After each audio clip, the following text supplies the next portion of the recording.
आज हम NCERT class 6 का इतिहास का अध्याय 3 का आरंभिक नगर जो है उस अध्याय की समझ को विकसित करेंगे। इसमें पुराने भवन का संरक्षण के बारे में दिया एक कहानी के थ्रू बताया गया है कि जिस भवन को खंडहर लोग समझते हैं उस खंडहर को कुछ लोग तारीफ कर रहे थे और बच्चे लोग जिसको भुतहा घर कहते थे उसको देख देख के समझ में नहीं आ रहा था कि ये खंडहर को इतनी तारीफ क्यों कर रहे हैं। तो उसी का कहानी है। जसपाल और हरप्रीत अपने घर के पास की गली में क्रिकेट खेल रहे थे। उन्होंने देखा कि कुछ लोग इस खंडहर घर की तारीफ कर रहे थे जिसे गली के बच्चे भुतहा घर कहा करते थे। एक ने कहा, इसकी वास्तुकला को देखो, क्या आपने कहीं लकड़ी पर इतनी सुंदर नक्काशी देखी है? दूसरी महिला ने कहा, हमें मंत्री जी को पत्र लिखकर कहना चाहिए कि वह इस खूबसूरत घर को सुरक्षित रखने के लिए इसकी मरम्मत कराने की व्यवस्था करें। यह सब सुनकर जसपाल और हरप्रीत सोचने लगे कि इस पुराने खंडहर से लोगों को इतना लगाव क्यों हो सकता है। तो जिस घर को आप लोग भुतहा समझ सकते हैं, अगल बगल घर को जिसमें कई सालों से वह गिरा पड़ा हो, वह जरूरी नहीं हो कि वह पुराना घर ऐसे ही बेकार हो, वह वास्तुकला की दृष्टि से बहुत ही महत्वपूर्ण हो सकता है। इसी तरह की कहानी है हड़प्पा की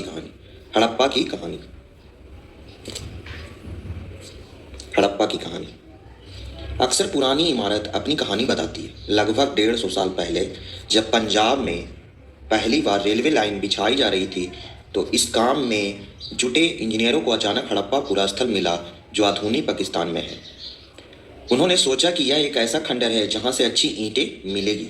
यह सोचकर वे हड़प्पा के खंडरों से हजारों ईंटें उखाड़ ले गए, जिससे उन्होंने रेलवे लाइन बिछाई और इससे कई इमारतें पूरी तरह नष्ट हो गई। यहाँ जो पंजाब का वर्णन किया गया यह वह पंजाब है जो अविभाजित पंजाब, जो कुछ भाग आज पाकिस्तान में है और कुछ भाग भारत में। उसके बाद लगभग 80 साल पहले पुरातत्वविदों ने इस स्थल को ढूंढा और तब पता चला कि यह खंडहर उपमहाद्वीप के सबसे पुराने शहरों में से एक है। उपमहाद्वीप में क्या क्या है? भारत के लगभग पड़ोसी देश है, पाकिस्तान है, नेपाल है, भूटान है, बांग्लादेश है, म्यांमार है। ये सब है जो पहला अध्याय में हम लोग पढ़े। चूंकि इस नगर की खोज सबसे पहले हुई थी, इसलिए बाद में मिलने वाले इस तरह के सभी पुरा स्थलों में जो इमारतें और चीजें मिली उन्हें हड़प्पा सभ्यता की इमारतें कहा गया। इन शहरों का निर्माण लगभग 4700 साल पहले हुआ था। इस पुस्तक में जितना भी डेट दिया गया है वह 2000 को एक टाइमलाइन माना गया, 2000 को जीरो मानते हुए पीछे गया।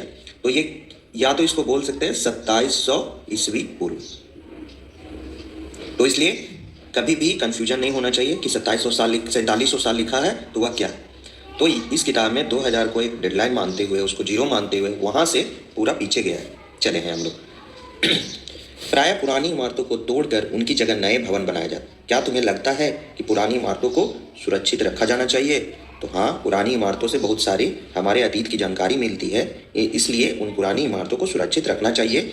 जो अतीत को जानकारी दे उन पुरानी इमारतों को सुरक्षित रखना चाहिए। इन नगरों की विशेषता क्या थी?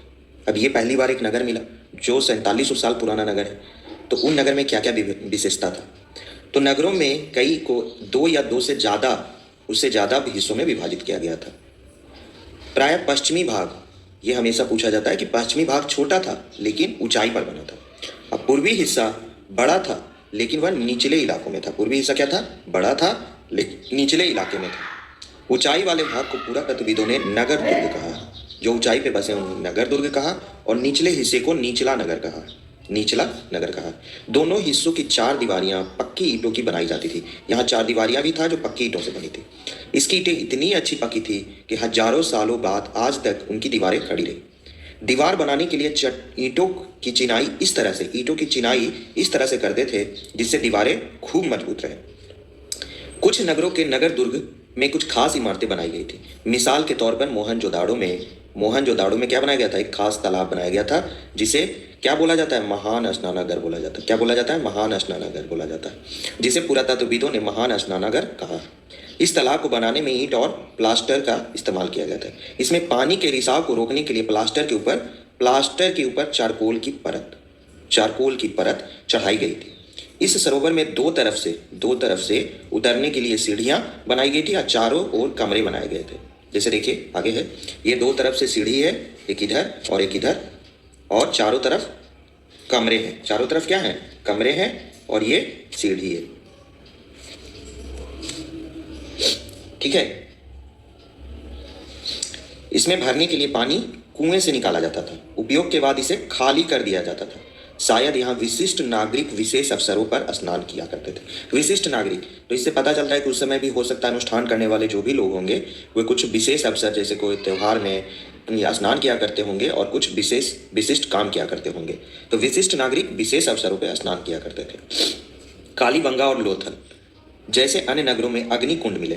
कहाँ मिला है? कालीबंगा और लोथल में अग्निकुंड मिला है, जहां संभवतः यज्ञ किए जाते होंगे। संभवतः, ये कंफर्म नहीं है कि यज्ञ ही किया जाता है। अग्निकुंड मिला है, उसका कुछ भी इस्तेमाल हो सकता है। हम लोग जब भी अतीत पढ़ते हैं तो ये देखा गया है कि बहुत सारे शब्दों के आगे संभवतः लिखा जाता है, क्योंकि ये कंफर्म नहीं होता है कि ये यज्ञ ही किया जाता होगा या कुछ और किया जाता होगा। जैसे कहीं लिखा जाएगा कि स्त्री ने बनाया कि पुरुष ने बनाया, पहले किन्होंने किया। जैसे पहला अध्याय में भी हम लोग देखते हैं कि वहाँ लिखा जाता है कि जब कृषि करना शुरू किया तो ये नहीं कह सकते कि पुरुष ने किया कि स्त्री ने किया, तो इसलिए स्त्री पुरुष वहाँ दोनों लिखा गया है। हड़प्पा, मोहनजोदाड़ो और लोथल जैसे कुछ नगरों में बड़े बड़े भंडारगृह मिले। तो भंडारगृह कहाँ मिला? हड़प्पा, मोहनजोदाड़ो और लोथल। भवन, नाले और सड़कें, यही महान स्नानागार है जो कहाँ का है? मोहनजोदाड़ो पर। भवन, नाले और सड़कें किस तरह से बने थे? हड़प्पा के नगरों में ईंटों की चिनाई किस तरह से की गई है ये दिखाया गया है। किस तरह से जोड़ है, मतलब प्लास्टर पे चारकोल है। इन नगरों के घर आमतौर पर 1 या 2 मंजिला हुआ करते थे। 1 या 2 मंजिला घर होते थे। घर के आंगन के चारों ओर कमरे बनाए जाते थे। आज भी अगर पुराने गांव में किसी के घर को देखेंगे तो इसी तरह से घर बना हुआ है। बीच में आंगन होता है, उसके चारों तरफ मकान घर बना होता है, रूम बना होता है, और बहुत ज़्यादा तो 2 मंजिला होता है। और दूसरी मंजिलों पर देखिएगा कि छप्पर दे दिया जाता है, खपड़ा का जो बनाया जाता है उस पर दे दिया जाता है। तो इस तरह से चारों ओर कमरे बनाए जाते थे, बीच में आंगन होता था और ऊपर एक या 2 मंजिला होता था। अधिकांश घरों में एक अलग स्नान घर होता था। कुछ घरों में कुएं भी होते थे। कई नगरों में ढके हुए नाले थे। इन्हें सावधानी से सीधी लाइन में बनाया गया जाता था और हर नाली में हल्की ढलान होती थी। हल्की ढलान होती थी, देखिए पानी को अच्छा से निकल सके उसके लिए एक तो सीधी लाइन भी थी और हल्की ढलान भी, ताकि पानी आसानी से बह सके। अक्सर घरों की नालियों को सड़कों की नालियों से जोड़ दिया जाता था। घरों की नालियों को सड़कों की नालियों से जोड़ दिया जाता था, जो बाद में बड़े नालों में मिल जाती थी। नालों के ढके होने के कारण इनमें जगह जगह पे मेन होल बनाए गए थे। आज भी देखिए, यह आज भी टेक्निक का यूज किया जाता है। आज भी सड़क को, अगर सड़क के नीचे नाला बनाया जाता है या सड़क के किनारे नाला बनाया जाता है तो उसमें मेन होल दिया जाता है, जिनके जरिए इनकी देखभाल और सफाई की जा सके। देखभाल भी और सफाई भी की जा सके। घर, नाले और सड़कों का निर्माण योजनाबद्ध तरीके से एक साथ ही किया जाता था। यहाँ पे वर्णित घरों और पिछले अध्याय में वर्णित घरों में तुम्हें क्या अंतर दिखाई था? अब जब हम पिछला अध्याय पढ़ रहे थे तो क्या थे? वहाँ तो घर बनाया ही नहीं जाता था। कहीं बना हुआ गुफा या कंदरा या पेड़ के खोह में कहीं भी रह लेते थे लोग। तो उस समय घर नहीं बनाते थे, और बनाते थे तो जैसे कश्मीर में बुर्ज होम जो था वो गर्त आवास बनाते थे, मिट्टी को खोद के नीचे बनाते थे और रहते थे। तो इस तरह से घर था। और बाद में जब कुछ डेवलप हुआ, कुछ समय बाद आए ना पाषाण काल में, तो कहीं कहीं झुग्गी झोपड़ी बनाने लगे थे, जैसे इनामगढ़, मेहरगढ़, इस समय कुछ बनने लगे थे। जो 4 रूम का घर इस तरह से बनाया गया था मेहरगढ़ में। पीछे का अगर अध्याय का फोटो देखेंगे तो 4 कमरा बनाया जाता था इस तरह से मेहरगढ़ में। तो इस तरह से हम कह सकते हैं कि अभी के जो घर है वो नगरीकरण का दर्शाव करते हैं, और जो पुराने जो घर थे उस समय वो गांव को दर्शाते हैं। नगरीय जीवन। अब नगरीय जीवन कैसा था? हड़प्पा के नगरों में बड़ी हलचल रहा करती होगी। यहाँ पे ऐसे लोग रहते होंगे जो नगर की खास इमारतें बनाने की योजना में जुटे रहते थे। मतलब जो इमारत बनाने वाले लोग थे वो भी यहाँ थे, मिस्त्री लोग। ये संभवतः यहाँ के शासक थे। यह भी संभव है कि ये शासक लोगों को भेजकर दूर दूर से धातु, बहुमूल्य पत्थर और अन्य उपयोगी चीजें मंगवाते थे। अब ये शासक खास इमारतें बनाने की योजना में जुटे रहते थे और बनवाते होंगे, जिनसे वो क्या होंगे? वो मिस्त्री होंगे। और जो योजना में जुटे होंगे वो शासक थे, और दूर दूर से धातु, बहुमूल्य पत्थर और अन्य उपयोगी चीजें मंगवाते थे। शायद शासक लोग खूबसूरत मन को सोने चांदी से बने आभूषणों जैसी कीमती चीजों को अपने पास रखते होंगे। शासक लोग, तो एक शासक का चर्चा बार बार हो रहा है। इन नगरों में लिपिक भी हुआ करते थे जो मोहरों पे लिखते थे। लिपिक क्या है? मोहरों पे लिखते थे। शासक क्या है? खास इमारत बनाने की योजना में जुटे रहते थे, दूर दूर से धातु, बहुमूल्य पत्थर और अन्य उपयोगी चीजें मंगवाते थे, और सोने चांदी से बनी आभूषणों को अपने पास रखते थे। तो ऐसे लोग को शासक कहा गया है। और लिपिक उन्हें कहा गया है जो मोहरों पे लिखते थे और अन्य चीजों पर भी लिखते होंगे, जैसे बही खाता के रूप में उन लोग, जो ये लिपिक लोग ही लिखते होंगे। और बार बार जो 2 बार चीजों को लिखाया जाता होगा, 3 बार चीजों को, क्योंकि पढ़े हुए लोग तो कम ही होते होंगे, तो उन पढ़े हुए लोगों में लिपिक जो है ज्यादा पढ़े होंगे। इसके अलावा नगरों में शिल्पकार, स्त्री पुरुष भी रहते होंगे। देखिए यहाँ शिल्पकार के बारे में कोई जानकारी नहीं है। शासक है स्त्री है कि पुरुष है, कोई जानकारी नहीं। लिपिक कौन है, स्त्री पुरुष है, कोई जानकारी नहीं। दोनों हो सकते हैं। तो शासक लिपिक और शिल्पकार स्त्री पुरुष भी रहते थे जो अपने घरों या किसी उद्योग स्थल पर तरह तरह की चीजें बनाते होंगे। लोग लंबी यात्राएं भी करते थे, यात्रा पहले के लोग भी करते थे और आज के लोग भी करते होंगे, और वहां से उपयोगी वस्तुएं लाते थे और साथ ही लाते थे सुदूर देशों की किस्से कहानियां।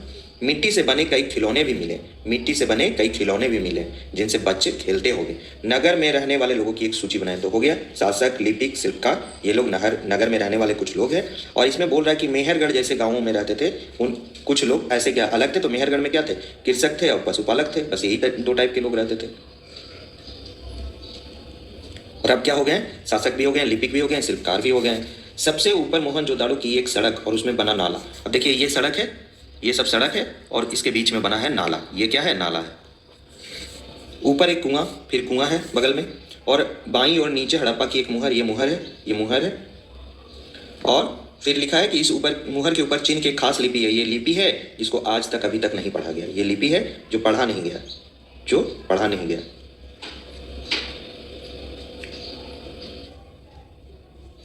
और उपमहाद्वीप में पाए गए लेखन का यह प्राचीनतम उदाहरण है, और यह सबसे ज्यादा उपमहाद्वीप में सबसे प्राचीन लिपि है, सबसे प्राचीन लिपि है, लेकिन पढ़ा नहीं गया है।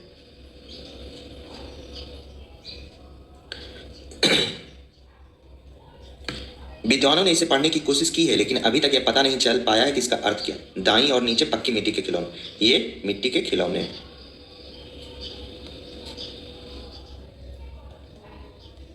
जो पक्की है, पक्की मिट्टी के खिलौने, पक्की मिट्टी के खिलौने। इस अध्याय का पार्ट 1 यहीं खत्म करते हैं और इस अध्याय को पूरा करेंगे अगले पार्ट 2 में। बने रहिए हमारे YouTube चैनल के साथ, सब्सक्राइब भी कीजिए और फिर नए नोटिफिकेशन को भी पाइए।